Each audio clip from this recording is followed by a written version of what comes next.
Bismillahirrahmanirrahim. Assalamualaikum warahmatullahi wabarakatuh.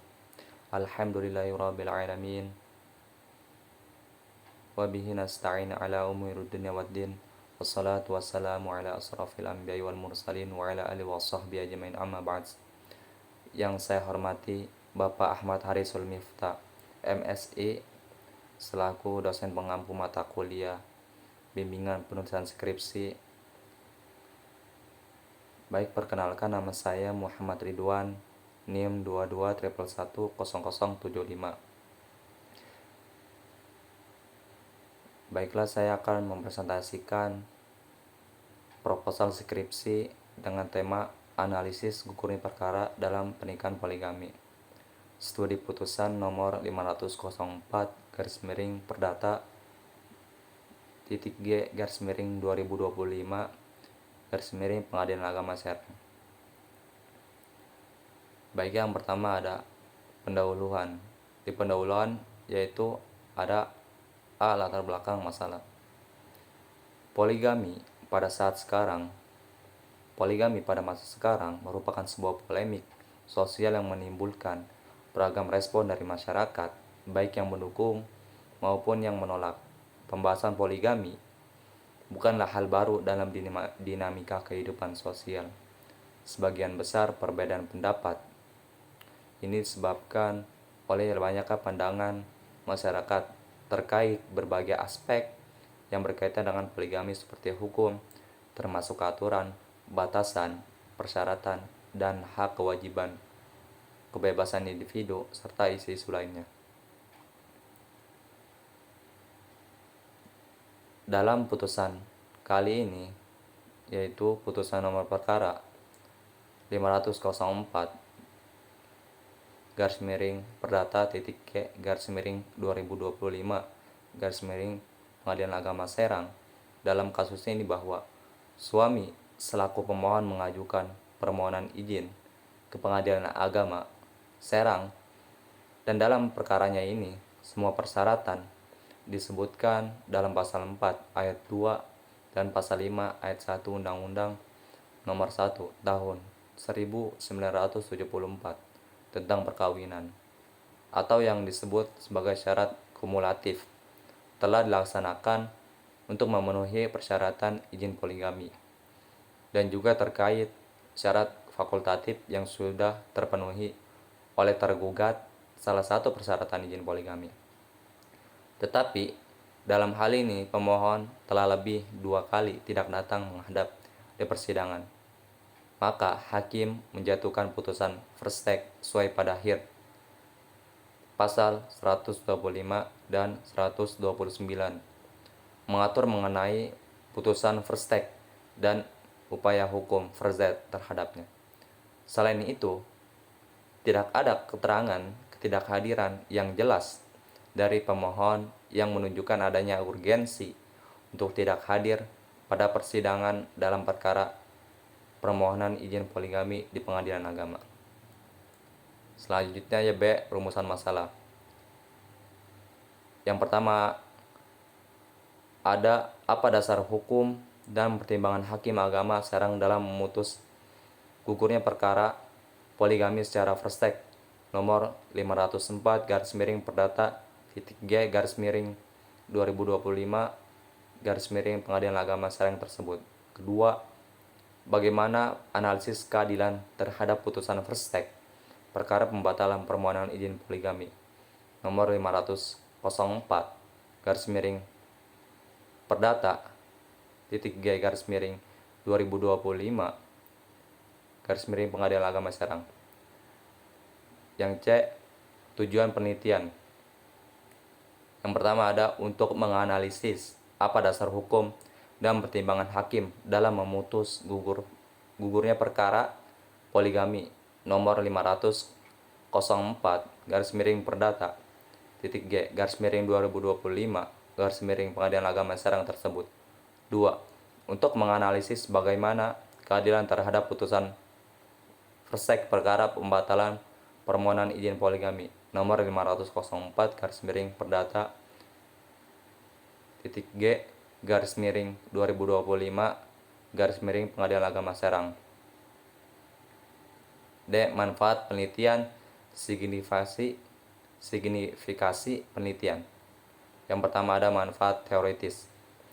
Penelitian ini diharapkan bisa memberikan wawasan keilmuan baru dalam memberikan kontribusi baru dalam ilmu hukum, khususnya pada perdata Islam dan peradilan agama terkait poligami yang gugur. Menambah wawasan tentang bagaimana putusan pengadilan agama dalam perkara poligami diterapkan dan dianalisis secara yuridis. 2. Manfaat praktis. Menjadi bahan referensi bagi hakim, praktis hukum, dan pihak terkait dalam menangani perkara poligami, khususnya yang berpotensi gugur. Membantu masyarakat pemohon izin poligami memahami alasan hukum dibalik gugurnya perkara poligami di pengadilan agama. Selanjutnya penelitian terdahulu yang relevan.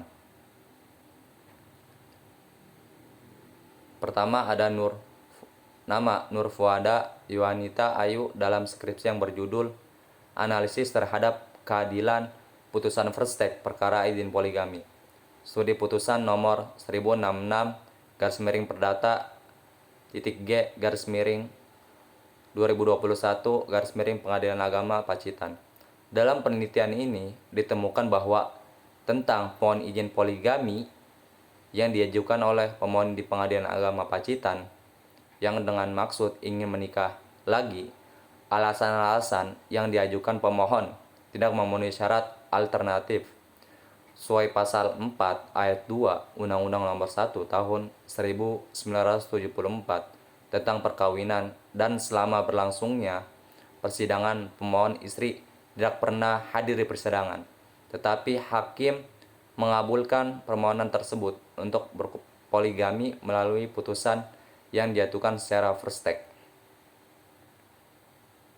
Selanjutnya kerangka pemikiran. Yang pertama, pengertian pertimbangan hakim. Pertimbangan hakim dalam putusan pengadilan ini merupakan bentuk pertanggungjawaban hakim atas apa yang diputuskan dalam amar putusan, sehingga hasil putusan yang ditetapkan dalam hakim memuat pertimbangan-pertimbangan hukum yang jelas berdasarkan pasal 53 Undang-Undang Kekuasaan Kehakiman berbunyi, dalam memeriksa dan memutus perkara, hakim bertanggung jawab atas penetapan dan putusan yang dibuatnya. 2. Dasar pertimbangan. Hakim pada dasarnya, pertimbangan hakim hendaknya memuat tentang hal-hal sebagai berikut. A. Pokok persoalan dan hal-hal yang diakui atau dalil-dalil yang tidak disangkal. B. Adanya analisis secara yuridis terhadap putusan segala aspek menyangkut semua fakta, hal-hal yang terbukti dalam persidangan. C. Adanya semua bagian dari petitum penggugat harus dipertimbangkan, diadili secara atau demi, sehingga hukum dapat menarik kesimpulan tentang terbukti dan dapat dikabulkan. 3. Putusan hakim. Hakim dalam memutuskan perkaranya harus mempertimbangkan dua unsur, yaitu keadilan dan asas kepastian hukum. Yang pertama, A. Keadilan. Yang pertama ada A. Asas keadilan. Keadilan di sini harus dilandasi dengan sikap tidak memihak sekaligus memberikan perlakuan yang sama kepada semua pihak. B. Asas kepastian. Hukum kepastian memiliki arti ketentuan atau ketetapan. Sedangkan jika kata kepastian digabungkan dalam kata hukum, maka menjadi kepastian hukum yang dapat diartikan sebagai perangkat hukum suatu negara yang mampu menjamin hak dan kewajiban setiap warga negara. Selanjutnya metode penelitian. Yang pertama ada jenis penelitian. Dengan menggunakan metode kualitatif, penelitian ini melibatkan peneliti untuk melakukan pengamatan secara langsung di lapangan dan merujuk pada literatur yang relevan.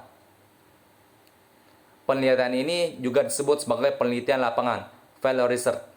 Ini mengedepankan data yang kaya dan berakar pada pemahaman bahwa pengalaman adalah cara efektif untuk menafsirkan perilaku sosial. 2. Sumber data. Yang pertama ada data primer. Data primer adalah data yang diperoleh langsung dari sumber pertama, biasanya melalui wawancara, observasi, atau dokumen asli. Data primer diantaranya salinan resmi putusan Pengadilan Agama Serang, isi putusan, argumentasi hukum majelis hakim, pertimbangan hukum, dan amar putusan. Wawancara dengan pihak-pihak terkait seperti hakim yang menangani perkara tersebut, panitera Pengadilan Agama Serang, kuasa hukum atau pihak berperkara. Selanjutnya dokumen pengajuan izin poligami seperti surat permohonan poligami, bukti-bukti yang diajukan dalam proses persidangan, surat keterangan, bukti nafkah, izin istri pertama, dan lain-lain. Data sekunder. Data sekunder adalah data yang diperoleh dari sumber tidak langsung atau sudah melalui pengolahan seperti buku, jurnal, peraturan perundang-undang, dan lain-lain. Di antaranya yang pertama peraturan perundang-undangan. Undang-Undang Nomor 1 Tahun 1974 tentang perkawinan, kompilasi hukum Islam, khususnya pasal 55 sampai 59 tentang poligami. Peraturan Mahkamah Agung terkait gugatan perkara perdata agama. Literatur akademik. Selanjutnya itu literatur akademik, buku dan jurnal tentang hukum perkawinan Islam di Indonesia. Artikel ilmiah yang membahas gugurnya perkara dan praktik peradilan agama. Skripsi, tesis, disertai terdahulu dan topik serupa. Dokumen pendukung, pedoman teknis administrasi perkara di Pengadilan Agama. Laporan tahunan peradilan agama Serang jika tersedia. Teknik pengumpulan data. A. Metode observasi, yaitu teknik pengumpulan data yang mempunyai ciri yang spesifik bila dibandingkan dengan teknik yang lain, yaitu wawancara dan kuesioner. B. Metode wawancara, yaitu proses memperoleh keterangan untuk tujuan penelitian dengan cara tanya jawab sambil bertatap muka antara penanya dan si penjawab atau responden. C. Metode dokumentasi, yaitu metode yang menyelidiki benda-benda tertulis seperti buku-buku, majalah, dokumen, peraturan-peraturan, notulen, catatan harian, dan sebagainya. Teknik analisis data. Reduksi data. A. Reduksi data. Reduksi data disebut sebagai langkah menampakkan bentuk analisis secara tajam, menggolongkan, memberi arahan, membuang yang tidak dibutuhkan, dan menyingkatkan data agar mudah untuk dibaca. B. Penyajian data. Sudah reduksian data, langkah berikutnya adalah melakukan display data, yaitu menyajikan data ke bentuk uraian singkat. Pada penelitian ini menggunakan metode deskriptif analitis, yaitu sebuah teknik menganalisis yang memiliki fungsi dalam membuat deskripsi atau memberi gambaran data yang sudah dikumpulkan dengan utuh seperti yang didapat, lalu diambil kesimpulannya. C. Penarikan kesimpulan. Melalui analisis yang dilakukan, peneliti mampu menegakkan suatu yang diteliti dan memutuskan simpulan yang sesuai dengan objek penelitian. Yang terakhir, sistematika pembahasan. Dalam bab 1, yaitu dalam sistematika pembahasan, yaitu adapun penulisan sebagai berikut. Yang pertama ada pembahasan bab 1, yaitu pendahuluan yang meliputi latar belakang masalah, rumusan masalah, tujuan penelitian, manfaat signifikasi penelitian, penelitian terdahulu yang relevan, kerangka pemikiran, metode penelitian, dan sistematika pembahasan. Bab 2. Pada bab ini terdapat isi mengenai kajian teori yang diterapkan saat menjelaskan dan mendeskripsikan objek penelitian meliputi penjelasan umum, poligami, pertimbangan dan putusan hakim, penerapan keadilan, pengertian asas keadilan, dan kepastian hukum, dan kemanfaatan dan putusan Versteg. Pembahasan bab 3. Pada bab ini akan mendeskripsikan terkait putusan Pengadilan Agama Serang nomor perkara 504 PDT garis perdata titik G garis miring 2025 garis miring Pengadilan Agama Serang yang mencakup duduk perkara, pertimbangan hakim, dan amar putusan. Bab 4 membahas hasil analisis penelitian, yaitu pertimbangan hakim dalam putusan Pengadilan Agama Serang nomor perkara 504 garis miring perdata titik G garis miring 2025 garis miring Pengadilan Agama Serang, serta analisis ketentuan penetapan harta bersama pernikahan poligami dalam hukum positif. Penetapan harta bersama pernikahan poligami. Selanjutnya bab 5 merupakan bagian akhir dari penelitian ini serta memberikan kesimpulan penelitian ini dan meminta saran kepada para pembaca untuk membangun dalam tahap penyempurnaan penelitian ini. Mungkin cukup sekian dari saya, kurang lebihnya mohon maaf. Wallahul muwaffiq ila aqwamit thoriq. Wassalamualaikum warahmatullahi wabarakatuh.